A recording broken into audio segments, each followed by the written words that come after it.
কিছু মহিলা এমন ফর্ম ফিল আপ করেছেন যেখানে লিখেছেন আমি লক্ষ্মী আপনি লক্ষ্মী ভান্ডার পান, লিখেছেন ইয়েস, লিখেছেন অন্নপূর্ণা ভান্ডার চান, লিখেছেন নো, মানে ওইটা টিক মারতে ভুলে গেছে, ওই টিকটা মারতে অনেকে ভুলে গেছে। বাট আপনাদের এটা চিন্তা করার কোনো কারণ নেই যে আপনাকে বেছে বাদ দেওয়া হয়েছে, কারণ এখানে বাছার কোনো option block office, SD office, DM অফিসে ছিল না। সেইগুলোর জন্য আমরা এডিট অপশন রাজ্য থেকে চেয়েছি। অন্নপূর্ণা যোজনাতে যারা সিটিজেন পোর্টাল থেকে অনলাইনে ফর্ম ফিল আপ করেছে এমন সংখ্যা আমার ব্লকে মোটামুটি 44,500। তাহলে গত 1 তারিখে যে লিস্টটা স্যাংশন লিস্ট সংখ্যাটা 35,000 মতো, যাদের টাকা ঢোকেনি তার সংখ্যা প্রায় 9 থেকে 9,500। সেই সংখ্যাটা 1 তারিখে আমরা বুঝতে পারিনি যে কত টাকা ঢোকেনি, 2 তারিখে বুঝতে পারিনি, 3 তারিখে আমাদের কাছে একটা লগ ইন দেওয়া হয় ভিডিও দেখে, দায়িত্ব নিয়ে ওই কারণে বলছি। 3 তারিখের পরে 4 তারিখে লগ ইনটা আমরা খুলতে পারি। 4 তারিখে লগ ইন খুলে আমরা দেখতে পাই যে আমাদের মোটামুটি 9,000 থেকে সামথিং কিছু আছে যাদের টাকা ঢোকেনি।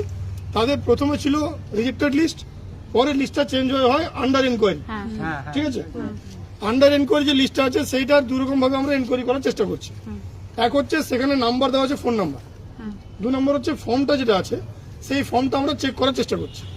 ফর্ম চেক করে ফর্মের মধ্যে সব যা যা ফিল আপ করেছেন সেটা আমরা সব যদি ঠিকঠাক পাচ্ছি আমরা এনকোয়ারি শুরু করছি। আজকে আমরা প্রসেস করব, কাল থেকে শুরু করব। আশা করি আপনারা কাল থেকে 2-5 জন 10 জন 20 জন করে ওই মোবাইলে যে আপনাদের আসছে সেখানে দেখতে পাবেন আন্ডার এনকোয়ারি ডান বা এরকম কিছু একটা দেখাবে। আপনারা যে ফর্ম ফিল আপ করেছেন সেটা আগে আমরা দেখবো, আগে থেকে যতটা সম্ভব আমাদের লেভেল থেকে চেষ্টা করবো। যেখানে দেখবো কোনো ভুল আছে, কোনো ইনকমপ্লিট ফর্ম আছে, কিছু আছে, সেক্ষেত্রে আমরা চেষ্টা করবো ফোন করানো। ওই নাম্বারে যদি আমাদের কাছে 2টো জিনিসই আছে, মহিলার নাম আর ফোন নাম্বার। বাড়ির যে অ্যাড্রেস পেয়েছি সেই অ্যাড্রেসটা অনেক লম্বা, পুরো অ্যাড্রেসটা টাইপ করেছে, পুরোটাই চলে এসছে। কাজে সেখানকার কোনো মেম্বার আপনাকে যোগাযোগ করতে পারে, অঙ্গনওয়াড়ি দিদিরা যোগাযোগ করতে পারে, তারা আপনাদের সঙ্গে যোগাযোগ।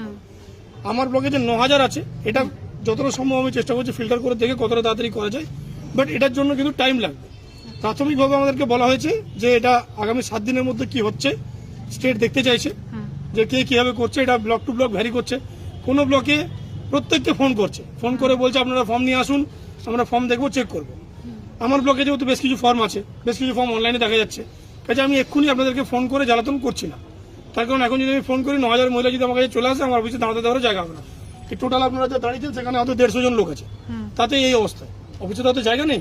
প্রথমে আমরা আমাদের লেভেলে স্ক্রিনিং করে দেখছি আমাদের অফিসার দিয়ে ফুল টিম নামিয়ে, তারপরে যদি প্রয়োজন পড়ে আমরা কিছু লোককে ফোন করব, কিছু জনের বাড়িতে লোকও পাঠাবো।